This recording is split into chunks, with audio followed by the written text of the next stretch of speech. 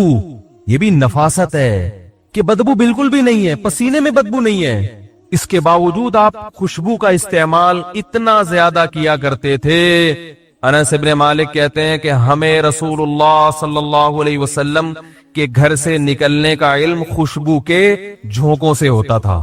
حرکت کرتے تھے تو خوشبو آتی تھی, جس سے پتہ چلتا تھا نبی صلی اللہ علیہ وسلم جس گلی سے گزر کے جاتے تھے نا, تو وہاں خوشبو محسوس ہوتی تھی. صحابہ کہتے ہیں ہمیں اندازہ ہو جایا کرتا تھا کہ آپ صلی اللہ علیہ وسلم یہاں سے گزرے. خوشبو سے مجھے یاد آیا کہ مجھے خوشبو ہدیہ نہ دیں اللہ کا واسطہ. خوشبو ہر انسان اپنی مرضی کی لگاتا ہے, اور ہدیہ تو چلو دے دیا تو ٹھکانے لگا دے گا آدمی, زبردستی لا کے لگا نہ دیا کریں, کیونکہ پتہ نہیں کس ٹائپ کی خوشبو آ رہی ہے, دماغ میں چڑھ جاتی ہیں, آدمی بے ہوش ہونے کا دل چاہ رہا ہوتا ہے کہ اللہ تھوڑی دیر کے لیے اگر بے ہوش ہو جاؤں تو کم از کم. بھائی ہر آدمی کا اپنا مزاج ہوتا ہے خوشبو میں, سمجھ رہے کہ نہیں سمجھ رہے؟ یہ ایک دو بڑے بڑے علماء ہیں, ان کی طرف سے بھی شکایت بھی نہیں کر رہے ہیں یار لوگ خوشبو لا کے زبردستی کہہ رہے ہیں ہمارے پاس تھیلوں کے تھیلے جمع ہو گئے گھر میں, اور بعض زبردستی لگاتے ہیں, اس کے آدھے گھنٹے بعد چھینکیں شروع.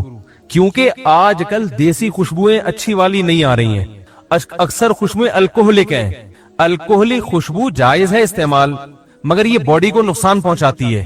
الکوہل جب آپ کے ناک میں جائے گی تو وہ بھی کیا کرے گی, یقین نہ آئے الکوہلک خوشبو آپ اپنی گھڑی پہ لگائیں, تھوڑی دن میں دیکھیں گے چند دنوں میں گھڑی کا جو کلر ہے وہ خراب ہو جائے گا. نہیں یاری بات سمجھ میں؟ تو یہ الکوہل جو ہے نا یہ نقصان دیتا ہے, میٹل کو نقصان دیتا ہے, باڈی کو نقصان دیتا ہے, اس سے الرجی کا خطرہ ہوتا ہے. تو میں الکوہلک خوشبو استعمال نہیں کرتا.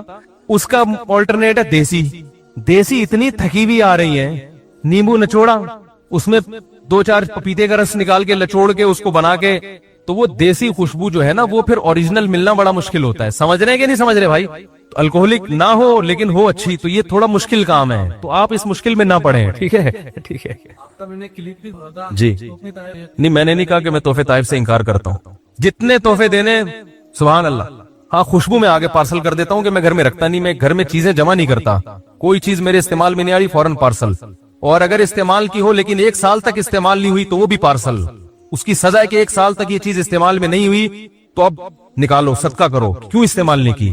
یہ اس پر بھی انشاءاللہ کبھی بیان کروں گا کہ گھروں میں چیزیں جمع نہ کر کے رکھیں. تو خیر جلدی سے بات کو سمیٹتے میرے بھائی, یہ نفاست تھی محمد صلی اللہ علیہ وسلم کی, بہترین خوشبو کا استعمال, اور اتنا جسم صاف, دانت صاف, اور آپ صلی اللہ علیہ وسلم صحابہ کو سکھا رہے ہیں صبح اٹھتے ہی بالٹی میں ہاتھ مت ڈالو, ہو سکتا ہے ہاتھ گندا ہو تمہارا اور وہ پانی خراب ہو جائے.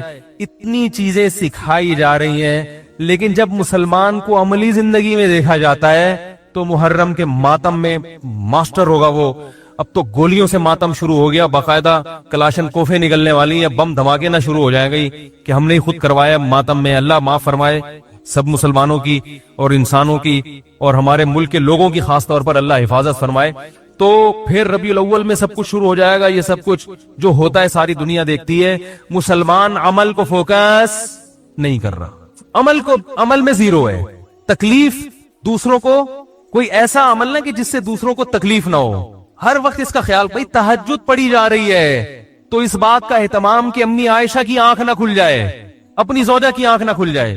تہجد میں اس کا خیال کیا جا رہا ہے. نبی صلی اللہ علیہ وسلم کی سیرت سے میں یہ پتہ چلتا ہے. اور آپ بھونپو لے کے دوسروں کے گھروں پہ کیا کر رہے ہیں, سارا دن کان بجتے رہتے ہیں انسان. ہمارے مسجد کا باہر کا اسپیکر بند ہے نا, باہر کا اسپیکر بند ہے نا, ہاں میں نے بند کروایا. یہ میں نے کہا ایسا نہ دوبارہ کھول دیا. کئی دفعہ کمیٹی میں بات ہوئی کہ باہر کا اسپیکر آن کرنا چاہیے. میں نے کہا جو اپنے گھر میں بیٹھا ہے اپنی بات اس کے کان میں کیوں ٹھوسوں بھائی, سکتا ہے وہ نہ سننا چاہ رہا ہو, جو سننا چاہ رہے ہیں ان تک آواز پہنچے بس. وہ بھونپو لے گئے. ہم جب چھوٹے تھے تو کرکٹ, ابھی آفریدی سے میری ملاقات ہوئی اسی ہفتے, وہ تبلیغ میں نکلے ہوئے تھے وہاں جامع کے قریب ہی, تو وہ کرکٹ پہ گپ شپ ہو رہی تھی. وہ انہوں نے کسی نے مجھ پہ اشکال کیا کہ مفتی صاحب آپ نے بیان میں ایک دفعہ شاہد آفریدی صاحب کا نام لیا اور آپ کو نام ہی نہیں آ رہا تھا, تو ہم بڑے بدگمان ہوئے آپ سے. کہ آپ شاید ڈرامہ تو نہیں کر رہے, اتنے مشہور کھلاڑی کا آپ کو نہیں پتا. میں نے کہا اللہ کی قسم میں ڈرامہ نہیں کر رہا تھا. تو وہ شاہد آفریدی بھی بیٹھے ہوئے تھے, ابھی 2 دن پرانی بات ہے. تو میں نے کہا اصل میں ہوا یہ تھا, میں ان کو بتایا کہ ہم کرکٹ کھیلا کرتے تھے, وہ بھونپو لے کے بیٹھتے تھے رات کو نا, کھیلتے بھی تھے اور پھر وہ دیکھتے بھی تھے. جب اپنی باری نہیں ہوتی تو دیکھ رہے ہوتے, تو وہ نہیں پوں بجا رہے ہوتے ہیں لڑکے. تو میں نے کہا جب ہم دین کی طرف آئے کالج چھوڑ کر, تو یہ ساری حرکتوں سے ہم نے توبہ کر لی. جب توبہ کی ہے تو پھر نسیم منسیہ ہو گیا, بالکل وہ فائلیں لپیٹ دی.